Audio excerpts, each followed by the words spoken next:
படுகொலை செய்யப்பட்ட ஆம்ஸ்ட்ராங் உடலுக்கு நேரில் அஞ்சலி செலுத்திய பகுஜன் சமாஜ் கட்சியின் தேசிய தலைவர் மாயாவதி கொலை வழக்கை சிபிஐ விசாரணைக்கு மாற்ற வேண்டும் என்று வலியுறுத்தியுள்ளார். பகுஜன் சமாஜ் கட்சியின் அகில இந்திய தலைவர் மாயாவதி டெல்லியிலிருந்து தனி விமானம் மூலம் சென்னை வந்தார். பின்னர் விமான நிலையத்திலிருந்து சாலை மார்க்கமாக பெரம்பூர் சென்ற அவர் செம்பியம் பந்தர் கார்டன் மாநகராட்சி பள்ளி மைதானத்தில் வைக்கப்பட்டுள்ள ஆம்ஸ்ட்ராங் உடலுக்கு மலர் வளையம் வைத்து அஞ்சலி செலுத்தினார்.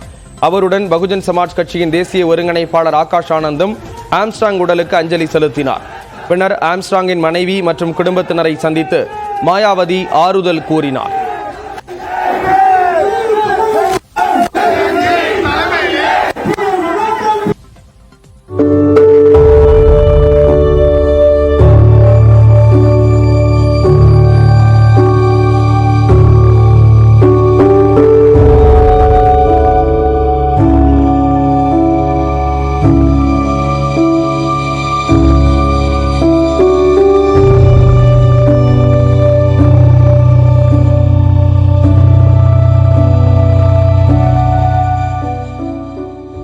பின்னர் மேடையில் பேசிய அவர் ஆம்ஸ்ட்ராங் படுகொலை தமிழ்நாட்டில் சட்டம் ஒழுங்கு சரியில்லை என்பதை காட்டுவதாக கூறினார்.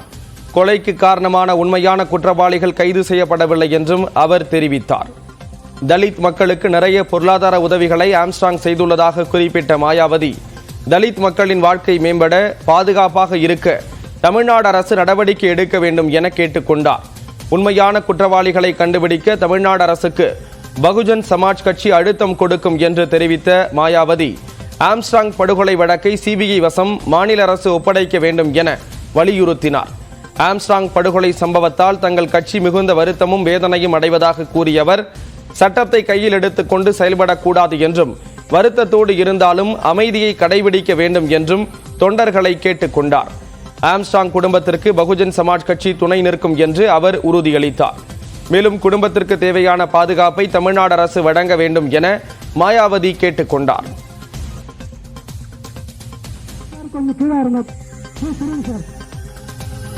इसलिए मेरा यहाँ की जो स्टेट गवर्नमेंट है तो उनसे ये कहना है यहाँ के मुख्यमंत्री से खास तौर से कि उनको लॉ एंड ऑर्डर पर ध्यान देना चाहिए और जो वीकर सेक्शन के लोग हैं, दलित वर्ग के लोग हैं, उनके सुरक्षा का ध्यान रखना बहुत जरूरी है. लेकिन असली अपराधी अभी तक नहीं पकड़े हैं. इसलिए हम स्टेट गवर्नमेंट से ये चाहेंगे कि आप हमारे जो स्टेट के प्रेसिडेंट रहे हैं वो नहीं हमारे बीच में रहे, तो आप न्याय नहीं देना चाहते हैं तो हम चाहेंगे कि ये मामला सीबीआई को रेफर किया. பகுஜன் சமாஜ் கட்சியின் மாநில தலைவர் ஆம்ஸ்ட்ராங் உடலுக்கு விடுதலை சிறுத்தைகள் கட்சி தலைவர் திருமாவளவன் நேரில் அஞ்சலி செலுத்தினார். ஆம்ஸ்ட்ராங் உடல் வைக்கப்பட்ட சென்னை செம்பியம் பந்தர் கார்டன் மாநகராட்சி பள்ளி மைதானத்திற்கு சென்ற அவர் அவரது குடும்பத்தினரை சந்தித்து ஆறுதல் கூறினார்.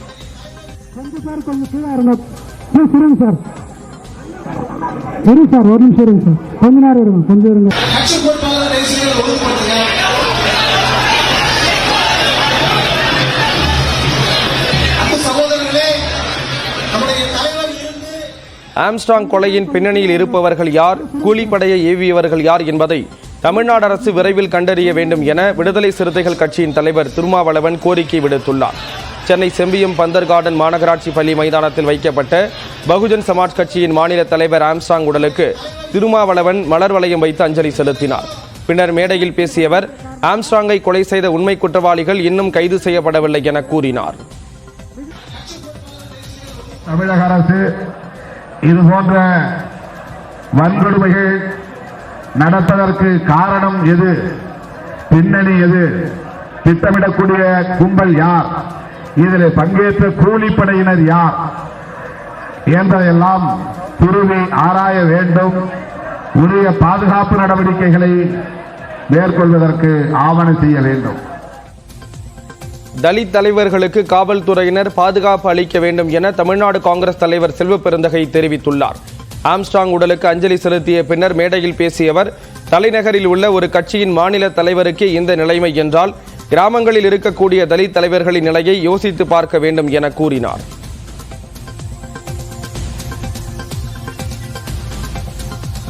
தலித் மக்களுக்கும் அதனுடைய தலைவர்களுக்கும் நீங்கள் பாதுகாப்பு அளிக்க வேண்டும். கிராமங்களிலே தன்னுடைய உரிமைகளுக்காக போராடுகின்ற இளைஞர்களுக்கு பாதுகாப்பு வழங்க வேண்டும். காவல்துறை இதை உறுதி செய்ய வேண்டும் என்று இந்த இரங்கல் கூட்டத்தில் நான் பதிவு செய்ய கடமைப்பட்டிருக்கிறேன். ஆம்ஸ்ட்ராங் படுகொலை போன்ற சம்பவங்களை தடுக்க தமிழ்நாடு அரசு நடவடிக்கை எடுக்க வேண்டும் என திருவள்ளூர் தொகுதி எம்பியும் முன்னாள் IAS அதிகாரியுமான சசிகாந்த் செந்தில் கோரிக்கை விடுத்துள்ளார். சென்னை செம்பியம் பந்தர் கார்டன் மாநகராட்சி பள்ளி மைதானத்தில் வைக்கப்பட்டுள்ள ஆம்ஸ்ட்ராங் உடலுக்கு அவர் அஞ்சலி செலுத்தினார். பின்னர் செய்தியாளர்களிடம் பேசிய சசிகாந்த் செந்தில், இளைஞர்களுக்கு வழிகாட்டியாக திகழ்ந்த ஒரு தலைவர் கொடூரமான முறையில் கொலை செய்யப்பட்டது மிகுந்த அதிர்ச்சி அளிப்பதாக கூறினார். இந்த ஒரு கொடூரமான ஒரு சம்பவம் ரொம்ப ஷாக்கிங்கான ஒரு இன்சிடெண்ட்டு. எங்கள் எல்லாருக்குமே என்ன சொல்கிறதுன்னு தெரியல. இப்போ ஒரு பெரிய இழப்புன்னு தான் நான் பார்க்குறேன். தமிழக மக்களுக்கும் தலித் சமுதாயத்துக்கும் ஒரு வளர்ந்து வரும் ஒரு இளைஞர், ஒரு ஃபியூச்சரிஸ்டிக்கான ஒரு லீடர், பல இளைஞர்களால் போற்றப்பட்டவர், வழிகாட்டி.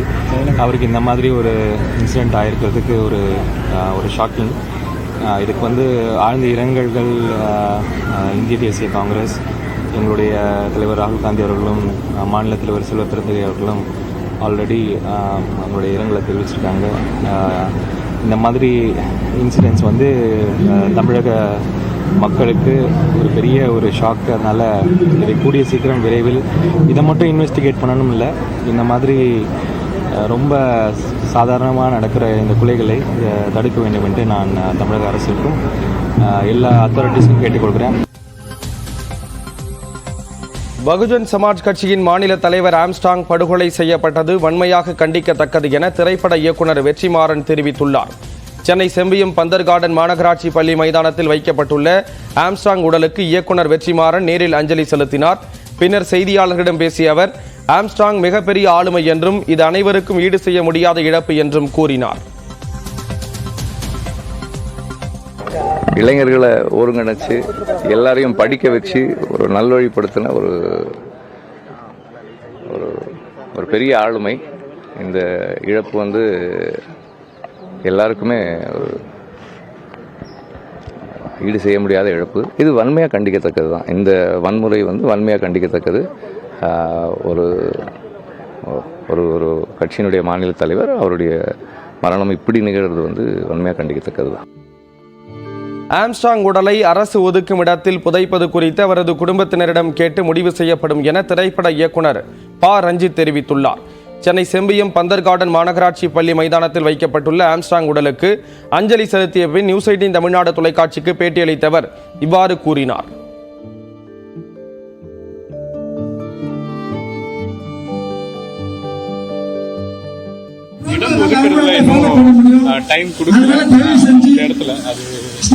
இல்லை, அதுதான் இப்போ நம்ம கேஸ் இப்போ 12 மணிக்கு ஒரு ஹியரிங் இருக்கு, செக் பண்றாங்க. ஆப்ஷனல் இடம் கேட்டிருக்காங்க, டிஸ்கஸ் பண்ணிட்டு நம்ம சொல்றோம்னு சொல்லி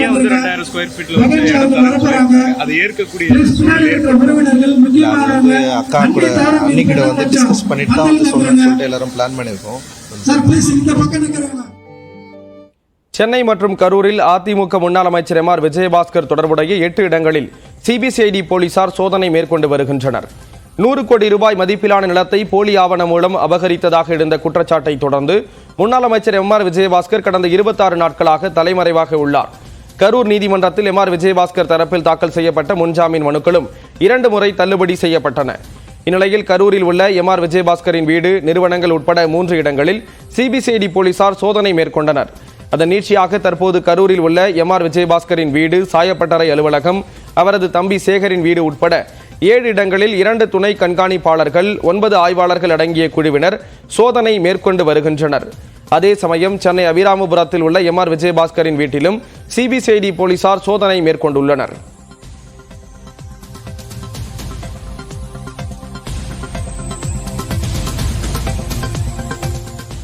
திருச்செந்தூர் சுப்பிரமணிய சாமி கோயிலில் கூட்டம் அலைமோதியதால் 4 மணி நேரம் காத்திருந்து பக்தர்கள் தரிசனம் செய்யும் சூழல் ஏற்பட்டது. ஞாயிறு விடுமுறை மற்றும் ஆனி வளர்வரை சுபமுகூர்த்த நாள் என்பதால் திருச்செந்தூரில் வழக்கத்தை விட கூட்டம் அதிக அளவில் காணப்பட்டது.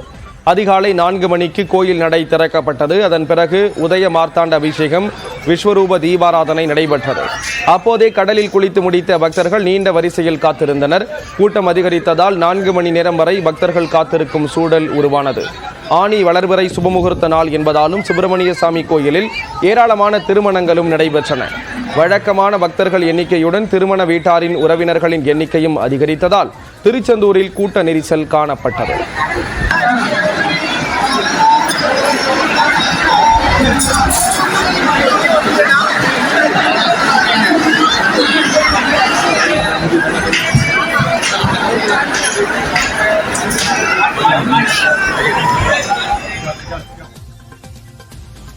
பிரமுகர் அரிவாளால் வெட்டப்பட்ட சம்பவம் தொடர்பாக 5 பேரை கைது செய்து போலீசார் விசாரணை மேற்கொண்டு வருகிறார்கள். சூரப்ப நாயக்கன் சாவடியைச் சேர்ந்த சிவசங்கர் என்பவர் கேபிள் டிவி தொழில் நடத்தி வருகிறார். பாமக பிரமுகரான இவர் தனது வீட்டு வாசலில் நின்று கொண்டிருந்த போது இருசக்கர வாகனத்தில் வந்த கும்பல் அரிவாளால் வெட்டியது.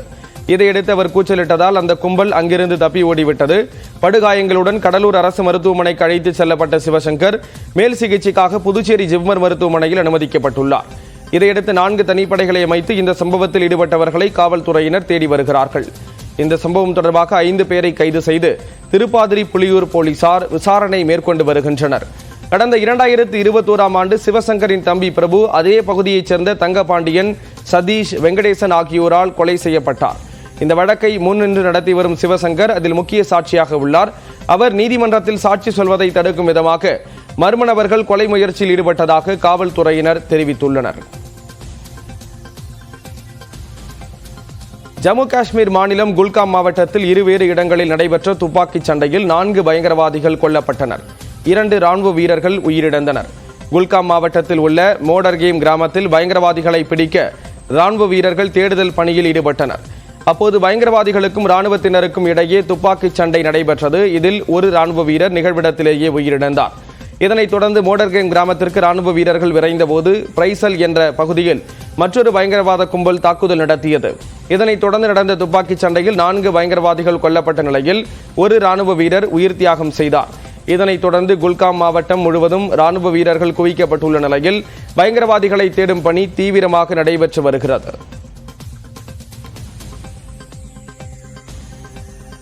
ஆம்ஸ்ட்ராங் உடலை அடக்கம் செய்யும் இடம் தொடர்பாக தற்போதைக்கு எந்த உத்தரவும் பிறப்பிக்க முடியாது என்று சென்னை உயர்நீதிமன்றம் தெரிவித்திருக்கிறது. பகுஜன் சமாஜ் கட்சியின் மாநில தலைவர் ஆம்ஸ்ட்ராங்கின் உடலை சென்னை பெரம்பூரில் உள்ள கட்சி அலுவலகத்தில் அடக்கம் செய்ய அனுமதிக்க கோரிய வழக்கு உயர்நீதிமன்றத்தில் நீதிபதி பவானி சுப்பராயன் முன்பு மீண்டும் நண்பகல் 12 மணிக்கு விசாரணைக்கு வந்தது. அப்போது பெரம்பூரில் 7500 சதுரடி கொண்ட நிலத்தில் ஆம்ஸ்ட்ராங் உடலை அடக்கம் செய்ய அனுமதிக்க வேண்டும் என்று அவரது மனைவி தரப்பில் கோரிக்கை வைக்கப்பட்டது. புதிய இடத்தில் அடக்கம் செய்வது தொடர்பாக அரசிடம் புதிய மனு அளிக்க வேண்டும் என்று நீதிபதி அறிவுறுத்தினார். இதற்கு பதிலளித்த தமிழ்நாடு அரசு ஆம்ஸ்ட்ராங் உடலை அடக்கம் செய்ய 200 சதுர அடி நிலம் ஒதுக்கப்படும் என்று தெரிவித்தது.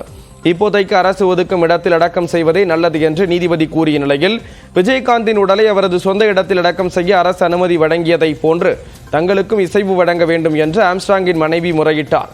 ஆம்ஸ்ட்ராங் உடல் பள்ளியில் வைக்கப்பட்டுள்ளதால் இன்றைக்குள் அடக்கம் செய்ய வேண்டும் என்று நீதிபதி அறிவுறுத்தினார். மேலும் ஆம்ஸ்ட்ராங் உடலை அடக்கம் செய்ய மனுதாரர் கூறும் புதிய இடமும் குடியிருப்பு பகுதிதான் என்று சுட்டிக்காட்டிய நீதிபதி குடியிருப்பு பகுதியில் உடலை அடக்கம் செய்ய எப்படி அனுமதிப்பது என்று கேள்வி எழுப்பினார். அப்போது திருவள்ளூர் மாவட்டத்தில் அவருடைய உறவினர் நிலத்தில் மணி மண்டபம் கட்ட ஆட்சேபனை இல்லை என்று அரசு தரப்பு கூறியது. இதனை ஏற்ற நீதிபதி தற்போது உடலை அடக்கம் செய்துவிட்டு வேறு இடத்தில் மணி மண்டபம் கட்டலாம் என்று பரிந்துரைத்தார். ராஜீவ்காந்தி உடல் டெல்லியில் அடக்கம் செய்யப்பட்ட நிலையில் அவரது நினைவிடம் ஸ்ரீபெரும்புத்தூரில் உள்ளதை நீதிபதி சுட்டிக்காட்டினார். அதேபோன்று உடலை தற்போது அடக்கம் செய்துவிட்டு வேறு இடத்தில் மணி மண்டபம் கட்டலாம் என்று நீதிபதி கூறினார். மேலும் குடியிருப்பு பகுதியில் அடக்கம் செய்ய சிலர் ஆட்சேபம் தெரிவிக்கலாம் என்று தெரிவித்த நீதிபதி ஒதுக்குப்புறமாக விசாலமான இடத்தை தேர்ந்தெடுங்கள் என்று வலியுறுத்தினார். பரிந்துரைத்த புதிய இடம் தொடர்பாக அரசிடம் மனு அளித்துவிட்டு பின்னர் நீதிமன்றம் வாருங்கள் என்று கூறிய நீதிபதி வழக்கு விசாரணையை மதியம் 2:15 மணிக்கு ஒத்திவைத்தார்.